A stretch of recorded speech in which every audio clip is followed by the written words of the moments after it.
This podcast is part of the Big Heads Media Podcast Network. Go to bigheadsmedia.com for more great podcasts. And the Lord was greatly angered, for he was a jealous God. And lo, did he cast out his children from the garden. May the fields be barren and dry. May the fruits wither and turn to ash upon the vine. May the animals sicken and the beasts of burden weaken. Let the children sleep with their sin. Let them drink of the well of misery, and let them cook only with grief. Hello! Sorry, I know you're going to... I know I'm interrupting your thing here. How much of that was already in the Bible, and how much of it did you make up? I assume the final sentence, the final verse. I tweaked it. I did some tweaking of the gospel. Anyway, let me pivot. Hello, and welcome to the 49th and most apocalyptic episode of Cooking with Grief, the light-hearted gamble through 4 tantalising topics. I'm Chris, and I'll be one of your heralds of doom, and I'm joined as ever in this exploration of enjoyable end times by the harbinger of destruction himself, Chris. I mean, you didn't warn me that this was going to be the end of times. I'm not sure I'm comfortable being part of this anymore. Alright, what about it's broadly end times? Okay, I mean... Sure. Why not? It just feels... It does. It's... You know, yeah. The news is miserable. I've turned to the Old Testament. Things are all over the place. Why not celebrate it with a podcast? Why not spend the last of your days listening to bite-sized chunks of information about weird facts, usually to do with China, ancient Greece, or bodily fluids? I don't think I've got any of them. Oh, nice. So we're into mysterious New waters. territory. Yeah. Are you well? Yeah, I'm well, thanks. All things considered, end times, Despite end my times notwithstanding. Yeah. Let's put the calamity aside. People still need light-hearted, snackable content, and that's what we're here for. Indeed. So, without further ado, what is the first morsel of that aforementioned snackable content? Okay, so for my first topic, I'm going to ask you a question. What would you get, or what would you expect to get, if you had an infinite number of monkeys and an infinite number of typewriters, and you combine the two, let the infinite number of monkeys loose amongst the infinite number of typewriters, possibly with an infinite amount of time? A lot of thrown feces and Shakespeare. Yes, well, I can tell you that if you only have 6 monkeys and a computer, you only get the feces. The lesser of the two. Yes. So somebody decided, and by somebody, I mean Jeff Cox of Plymouth University, decided to test the theory back in 2003, to see what would happen if you gave 6... Well, obviously, ideally you want an infinite number of monkeys. He only could afford 6 on his with his grant money. So they got 6 macaques, called Elmo, Gum, Heather, Holly, Mistletoe, and Rowan. And they got them at Paynton Zoo, and they gave them a computer to type in. And basically, what they ended up with, well, they gave them 4 weeks. They technically only had one, they only had one computer, not 6, so, maybe things would have been different. But basically, at the end of it, they had 5 pages of text, mostly of the letter S. And a lot of poo. When deciding names for macaques, why do some of them get silly names and some of them get human names? Not sure. Heather, while being a perfectly nice name, I don't know if I associate... I wouldn't give that name to a macaque. Whereas Elmo, yeah, sure. Well, it's weird, because you got Elmo and Gum, which are obviously weird names. You got Heather, which then sort of is the segue from like a normal name into the plant-based names of Holly and Mistletoe. The Christmas like the transitional name. Like still a...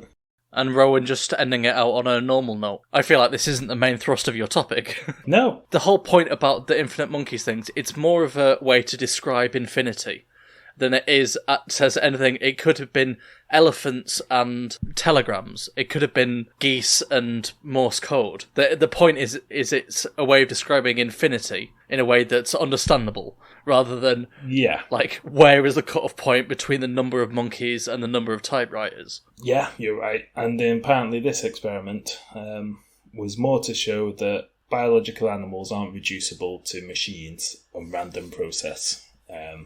It's not like they hit all the keys randomly. they mostly pressed S, with a few AJs, Ls, and Ms. So not a fan of vowels. No, apparently not. The best thing is, this Jeff Cox, this is an actual quote from him. Monkeys aren't reducible to a random process. They get bored and they shit on the keyboard rather than type. As far as the quotes go. I mean, I've spent several £1,000s just going, yeah, monkeys shit on keyboards. You can, however, buy these notes in a... Well, it probably can't now. It's a limited edition. This happened back in 2003.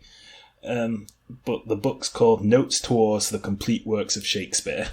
Oh, nice. And it's just these 5 pages of S. Yeah. Hopefully they wipe the shit off. Yeah, hopefully, at least. Although I suppose for authenticity, you really, for the limited edition buyer, you want, decent scans. Decent smell. That goes back to our topic last week about needing a poo in bookshops. Yeah. Also, I don't know, I know you do the social media side of things, but I've had some feedback from people I know in real life. Turns out it's a pretty widespread phenomenon. Yeah, it is. I've had multiple people say, "Oh yeah, listen to the episode." Exact same thing happens to me. As soon as I walk in, just need a poo. Yeah, I've heard tale of similar things. Yeah, weird feedback. Any feedback's good feedback. Yeah, definitely. Feedback is a gift. Yes. Did any of these macaques have a prior knowledge of Shakespeare? Did they do it at GCSE? Inconclusive, but probably not. What a diplomatic answer for shut the fuck up.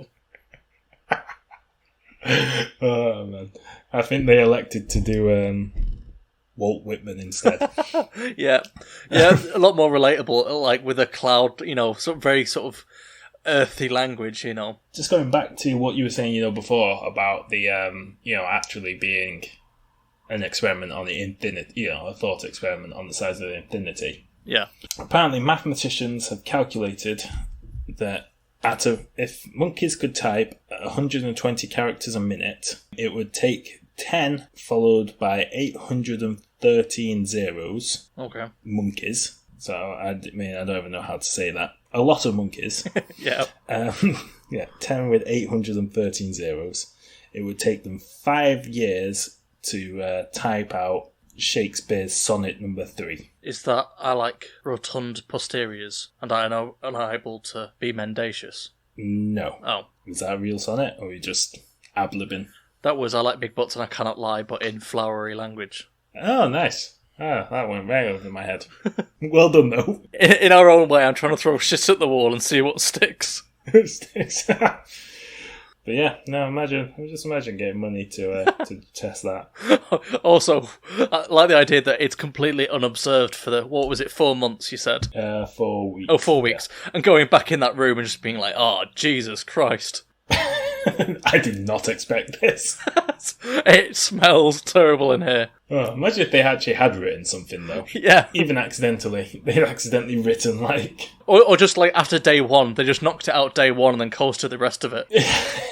Yep, it's all there, mate, yeah. Oh, double spaced. I don't know where macaques are from, though. Maybe it's not fair giving them, expecting them to write Shakespeare. I mean, we obviously don't have macaques in England, wild. So it should have been badgers. Well, yeah, but they don't have thumbs. Oh, yeah. I was thinking more, maybe we should have, wherever macaques come from, something in their native language might have been a bit more fair. Just saying. Yeah, no, that's fair. They probably didn't do it at school, so they probably got, are they going to have, sort of a lot of cultural references about, Denmark, exactly. That sort of thing. Venice. Have they even heard of Venice? Probably not. Because they're macaques. I feel like we're trying to find logic in something that is clearly illogical. And on that note, I think it's time for topic number 2. So for my first topic, I too will start off with a question. Chris, who invented rock and roll? Chuck Berry. Good answer, and I'm sure an answer that many other people would answer, but I'm going to talk about someone who not only preceded Chuck Berry, but was a massive influence on him. Because I'm going to talk about a woman called Sister Rosetta Tharpe, a blues and gospel singer known as the godmother of rock and roll. Born in 1915 in Arkansas, not Arkansas. Arkansas. It's like if a Mancunian sibling's called Kansas. Arkansas. How's Arkansas? Dry. Anyway, sorry. Right, born in Arkansas, she pioneered the electric guitar long before the likes of Elvis, Little Richard, or Chuck Berry. She started out strictly as a gospel singer, but expanded into what we'd now call mainstream rock, but was at the time like completely groundbreaking, basically making the electric guitar a sound in a way that no one had ever heard before. It became immensely popular and rich in the late 1930s, combining the sort of the sacred traditions of gospel music with the secular and the sort of upcoming rock and roll movement. She combined gospel music with sort of these mad guitar solos and like physically playing the guitar in a way that no one had ever seen before. What's that mean? What do you mean? Well, physically playing it in a way nobody had seen before. Is it like, how do people used to play it? Is she doing like with her toes? Well, no, not quite like that, but more like playing it with a stage presence, like a like someone who is a guitarist rather than playing the guitar, if that makes sense. So you know how like... Yeah, in my head, I'm getting this image of like an old nun just doing knee slides across the stage and being basically like Keith Richards style, but like... Well, yeah, it wasn't far off if you watch footage of it, and there is footage from the sort of the 50s. You know, she's sort of like, whereas before her, then people... If you imagine the kind of sort of acoustic guitar that might be played to accompany, say, a school choir or like band camp or whatever, and she's sort of strutting around the stage and sort of be very physical with the guitar. So it's that difference between someone playing the guitar and someone, you know, a guitarist with a real passion, if that makes sense. I mean...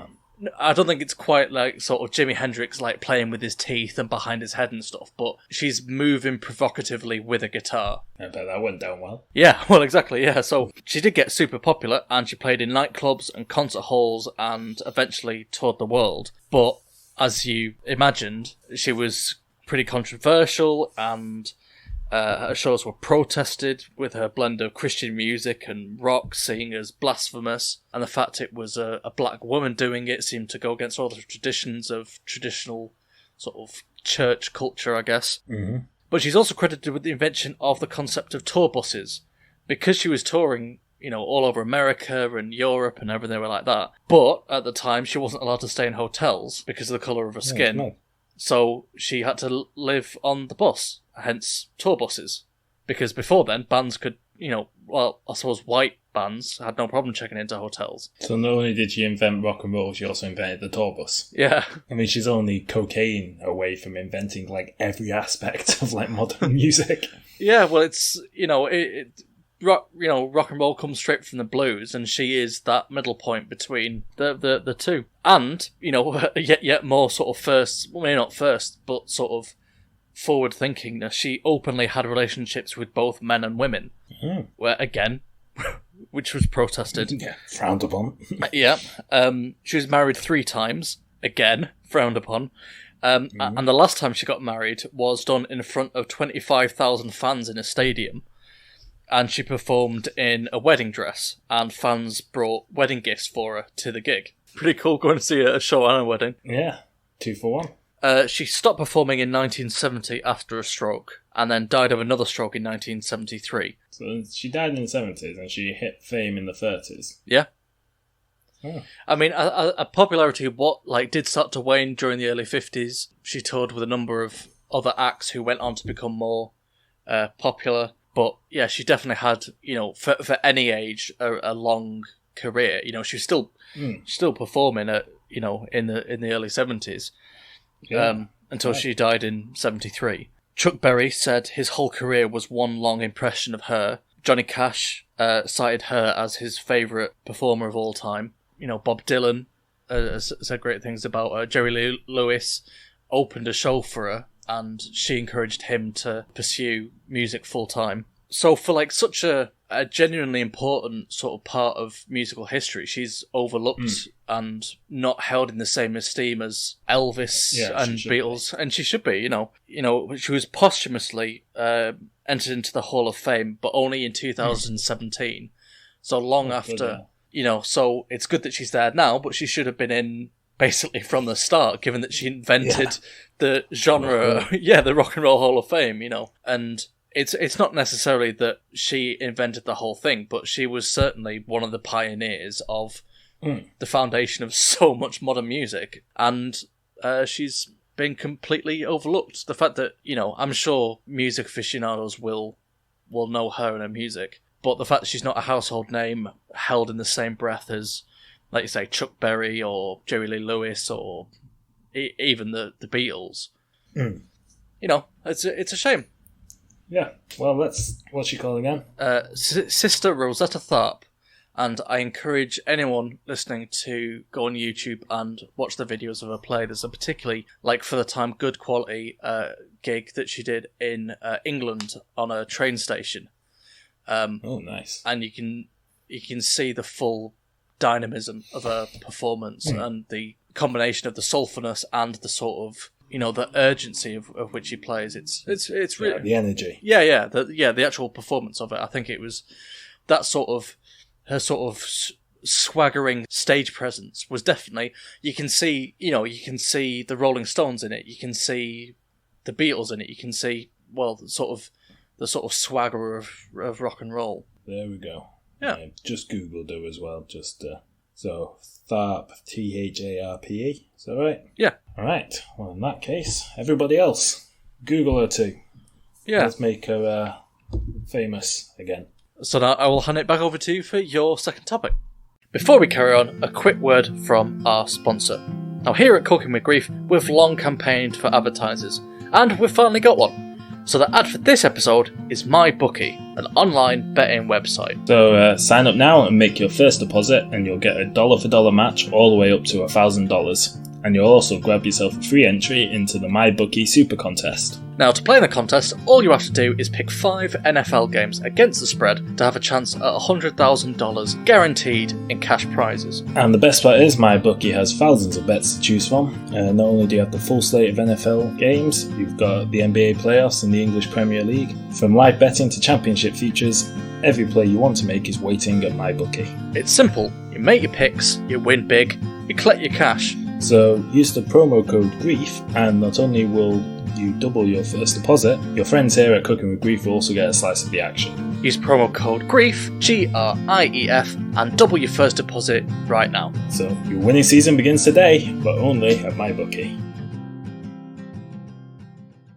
Okay, so for my second topic, have you ever seen those things like, you're looking for a birthday present or whatever, and you see, why not gift somebody, an acre of the moon? Yeah, or you can make them a lord of Scotland and they get, a square inch of land in Scotland that they can be the lord of. Yeah, but yeah. I'm only focusing on the moon one, because that's my topic, not Scotland. Or the moon!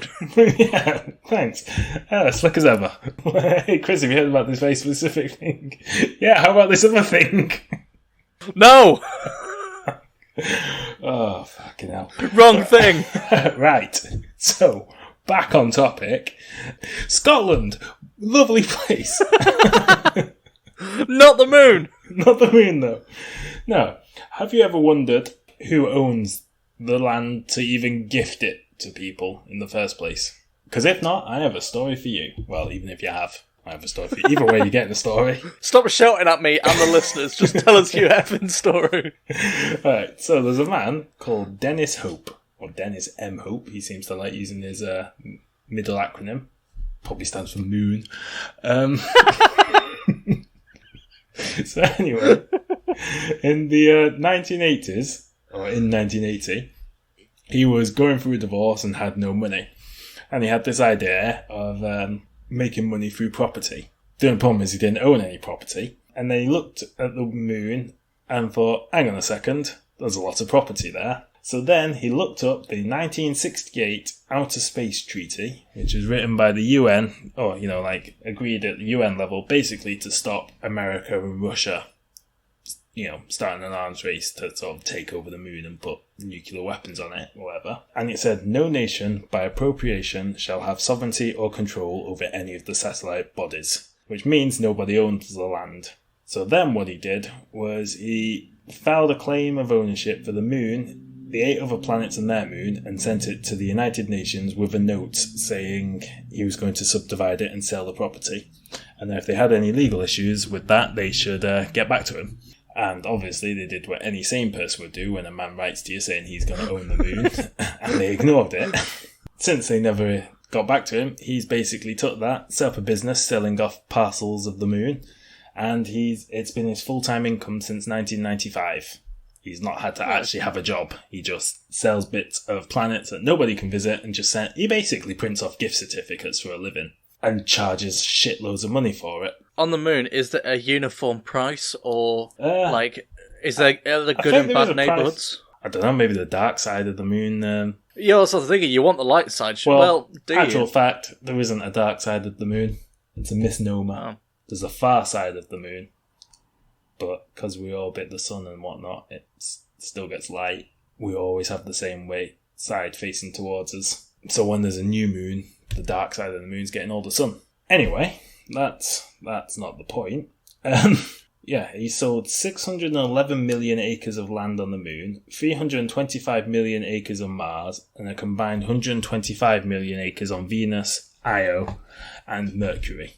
He apparently does keep track of areas that he's sold and not sold and everything. He has a big map, so nobody's getting sent twice. And some of the property owners include former presidents Jimmy Carter, Ronald Reagan, and George W. Bush. The largest property is continent size, which at 5.3 million acres would cost £8.7 million. They haven't sold those yet. Oh, right, so there are some, big blocks he's holding out for a single buyer. Yeah.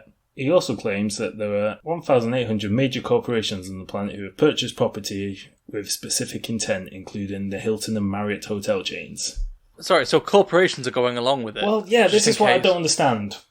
Because he can claim whatever he likes. At the end of the day, he can't enforce it. He can't enforce it, yeah. He just wrote a letter in the same way that kids write a letter to Santa Claus, claiming he owns the moon. And then, like I say, he basically prints off gift certificates. So I don't know why any business would actually, legitimize him. People buying it as a novelty gift, I think they're fucking stupid. Sorry if any listeners who've bought it, but, you've literally just paid good money for a gift certificate saying you own a piece of the moon, which cannot in any way be actioned, so you might as well have just printed off the gift certificate. And then I wasn't sure about him, but, I was reading this interview with him, because at first it was fair enough, harmless, he's selling bits of the moon and stuff, whatever. But then he claims that he's made a democratic republic nation called the Galactic Government, which has a constitution. Everybody who owns property is part of it. They're a sovereign nation. He claims to have diplomacy with 30 governments, Earth governments. Doesn't say which 30. Says they have a currency which is backed with the helium-free reserves on the surface of the moon. Oh, so he's insane. Yeah, and then he claims that they patented the first ever anti-gravitic proposal system. It says proposal system, I think it means propulsion system. And it's in essence, this craft could make a trip from the Earth to the moon in 30 minutes. Could. Surely then this just becomes the ramblings of an insane person. He's essentially written to... I can't tell if he's a scam artist, which is essentially... You got lucky. Yeah.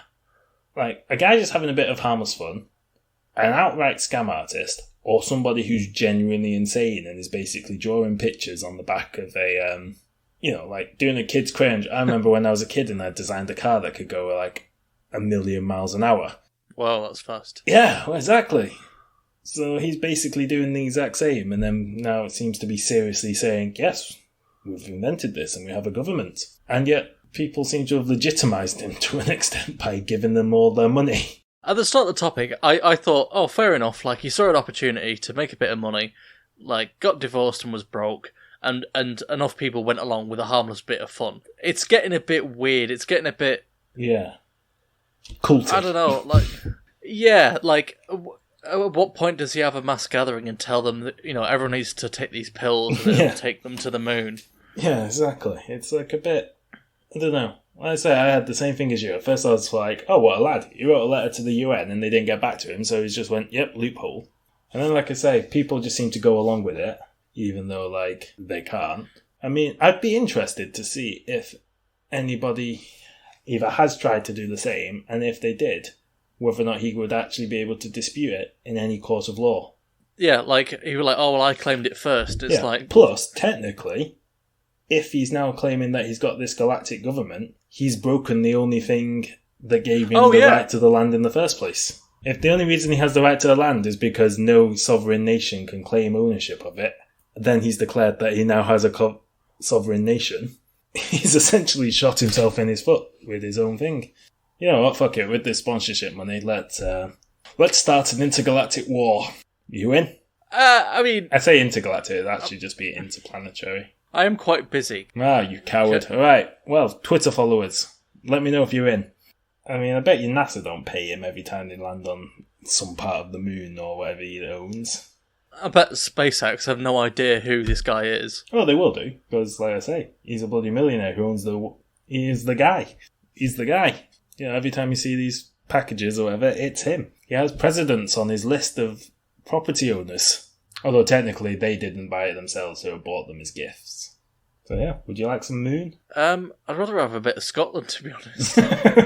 I can't help you there. Oh, well, another topic then. Another topic on another day. And yeah, so that's the moon. And now over to you for the final topic. That's the moon. I was gonna say, now time for you to bring us back down to earth, but then I don't want to jump the gun in case your next topic was the sun, and I was like, oh, well, fuck that one up. So you went with So I went with that's the moon. That's the moon. Ba-da-ba-ba-da-ba. Moon. Anyway, your topic.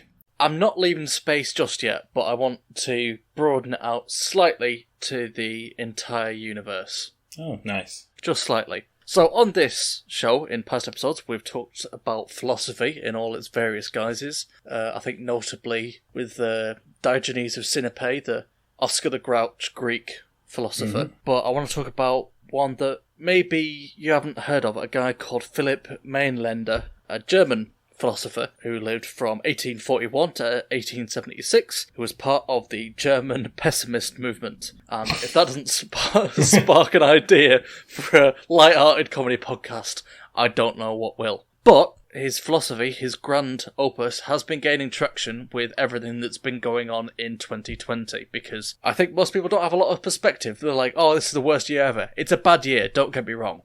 There have been worse years. Oh, pray tell. Well, his main theory is that God committed suicide and that the living universe is God's decaying corpse, and we are but essentially maggots living off the dying life force of God's corpse. And since God was an infinite being, the only way he could kill himself was to shatter his timeless existence into a time-bound and material universe, with the Big Bang essentially being God's suicide and all life being his suicide note. Thoughts? Quite a few leaps and bounds. Yep. It's definitely pessimistic, so it lived up to that billing. Yeah, it's his sort of theory goes on that individual human will is well, he argued that life is essentially pointless, and the will is all we've got, and it just carries us through to do what we need to do. But he believes that, the universe is dying, and we are just gliding through the entropy. How did he live his day-to-day life then? Apparently knowing that we're all just part of God's brain spattered over the wall. He had a short and a short life, I guess. He sort of did pretty, not menial jobs, but just so he's like clerks, sort of bookkeeping for like most of his life, and then he got fired and he wrote this grand opus. He read a lot of philosophy and then wrote this sort of 650-page book, and then it got widely ignored, but Nietzsche read it and liked it, and then sort of nicked quite a lot of it later, or at least paraphrased it in a way that it was more like plagiarism. And then he ended up hanging himself. So pessimistic again. It was a rejection of not only God but happiness. The afterlife. Oh. Yeah. Well, that's like, I don't want to paint him as solely miserable, and I realise that nothing I've said so far has. Yeah. Has you say done, you don't want to paint that. him as that, and yet you've done literally nothing to paint him as anything other than miserable. Yeah, I've only been painting in black paint. From what I understand, his theory wasn't to find it hopeless, but to abandon the sort of grander ideas of religion and stuff, and to find joy and meaning in the everyday life, which I do get behind, that, you know, you can lie awake all night trying to work out the mysteries of the universe, or you can get a good night's sleep, exercise, eat well, and try and find moments here and there which make you happy. Mm-hmm. What I thought was interesting is that his philosophy is enjoying a resurgence. Is it? Yeah, well, people have speculated that events like the calamity, or COVID, as the news insists on calling it, is evidence of the universe breaking down, and if the universe is God's decaying corpse, that stuff like cancer appearing in genes. I mean, ignoring all the evidence that it's like smoking and unhealthy lifestyles and, you know, riots and stuff like that. But I just thought it was interesting that such a pessimistic philosophical outlook on life is making a resurgence. Well, you said that 2020 is not the worst year ever. I was wondering if you're going to have any... I'd say 1945 was a worse year. I'd say 1917 was a worse year.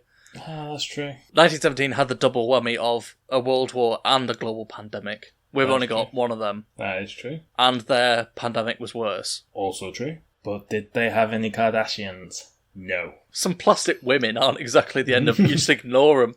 I've gone my whole life without knowing their names other than they're mostly K-related.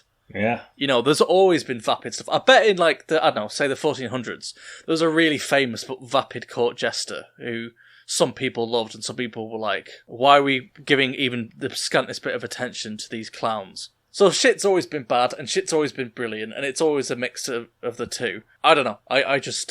it's just weird to embrace... You know, like, why can't we have a fun philosophy comeback? You know, why can't Diogenes of Sinope make a comeback instead of this guy? Let's all live in barrels, like he did. Exactly, and talk shit at Alexander the Great. The job of philosopher isn't really a thing anymore. There are people who teach and study philosophy, but not really philosophers. Yeah, you don't get to just sit there and be a philosopher. Yeah, there's no, like, public forum-style place where great-minded people can come together and just sort of debate, or, in Plato's case, flex about... I don't know, Twitter. And by debate, I mean just call everybody you disagree with, like, a cook or something like that. Have you been called a cook on Twitter? Is this where it's all coming from?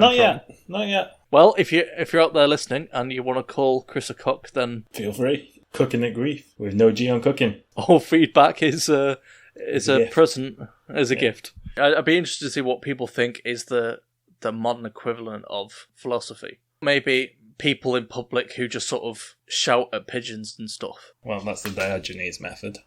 Yeah, so I can use the inspiration behind Oscar the Grouch. Yeah, definitely. We know your game, Sesame Street. We know your game. Sneaking in, you know, Big Bird. Clearly the Plato. Yeah, Elmo, a thinly veiled Aristotle. We're on to you. Your days are numbered. So who are Bert and Ernie? Are there any philosophy pairs from ancient Greece we can tenuously link them to? I'm sure they all coupled up at one point. Whether they'd describe themselves as pairs, I don't know. And with the finish line in sight, that brings us, you know, inching closer to the end of episode 49 of Cooking with Grief. Thank you for listening. I hope you've learned something, or you've got something to take away from this episode. And just got the usual things to mention. You can follow us on Twitter and call Chris a cook. If you so desire, or feedback is a gift. That's at Cooking with Grief with no G on cooking. Or if you want to send us an email with longer thoughts of the show, ideas for topics, you know, sales pitches for other planetary bodies, that's cookingwithgrief@gmail.com. We'd like to thank Big Heads Media and our sponsors. Thank you. I thought that pause then was for me to also join in a bit. Hey, thanks. Alright, yeah, can do. I suppose you already done that now, yeah. And finally, if you've got a few seconds to spare, what would really help us out if you left us a review on iTunes or wherever you listen to your podcast. Just getting feedback's great, but the more reviews we get, the higher up the charts it sends us. It makes the podcast more available and more people can find us. So now was the point where I was going to say, so thank you for listening, and it's goodbye from me. And it's goodbye from me. Anything else you'd like to add? No, just scream into the void of futileness of existence. God, we started off with such high energy. Do you need to eat? Yes, I am quite hungry. Yeah, I can tell. So I think we'll leave it there before Chris eats his own arm. I'm going to go cook with Grief. Excellent. But also mostly kidney beans. Yes. So yeah, thank you for listening. And, next episode is episode 50. Oh. And so we should probably plan something special. I've got a couple of things in mind. Ooh, fancy. So there will be a couple of bonus bits of the podcast to celebrate what is essentially an arbitrary demarcation, but a celebration nonetheless of doing 50 of anything is pretty impressive. Sit-ups, lovers, Wednesdays. It's all good. 50 is a good number. Yeah, it is. A strong L. Indeed. The type of L you can be proud of. Oh yeah, I forgot about the other meaning of it. I mean the Roman numeral L. It's a strong... Yeah. Yeah. So we'll see you for episode 50. Bye! Bye. All right, everybody on the train, all aboard. You snooze, you lose. Buy my loot boxes? Not you! Get off the train. Don't let him on. Oh, okay. All right, listen here, Greenhorn. I'm going to teach you everything you need to know about how to conduct a podcast. First thing you need to know is never stay on topic, ever. Sir? What do you want? People are complaining about the Venom movie still. I don't care. Feed them Justice League or something. Get them off my back. Copy. Sir, it says in the book that you need to stay on topic as a podcast. Screw the book, Greenhorn. The book was written by dinosaurs. Second thing you need to know is never report news that's not at least 2 or 3 weeks old. Sir? What do you want? People are complaining about the Pokemon Go update. I don't care. Just gag them or something. Shut them up. On it. Sir, What do you want, Greenhorn? I think the train might be going off the rails. That's exactly how we run this show. This is the Crazy Train of Thought podcast, brought to you by the Idiot Savants. Find us anywhere you listen to podcasts. www.crazytrainofthought.com.